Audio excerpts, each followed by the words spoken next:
is he had a book called the Encyclopedia of Imaginary Beasts, and I mean, it was an interesting book, but more interesting was the introduction, I thought, where he talked about the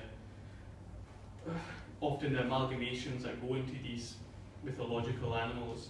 So you'd have the head of a something with a tail or something else, and how these, it was almost like an infinite possibility of, you know, animals going in together, but how only a few seem to echo and kind of represent something more inside us.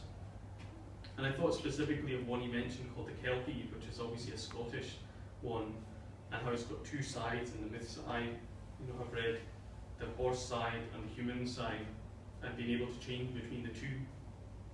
And the human side seemed to represent, you know, the character or sense of humour or individuality, while the horse seems to, you know, her animal side and her dead weight. Specifically, it got me thinking when my gran hit that kind of old age and started to get dementia and seemed to kind of stick inside the horse rather than the human a bit too often.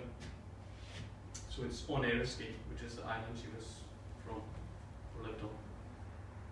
She met me at the fence, a Kelpie who'd stayed too long in this horse form.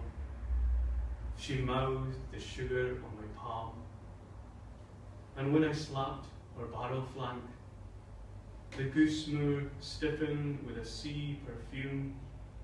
Gulls gathered on the stoop. What a way to be seen out, confused among the pearlwort and the fallow. Her beach songs, like the recalled taste of bucket milk, inched from her tongue. Dusk grew behind the house. I watched her drink the moon from a moon-filled trough. So just the last poem here.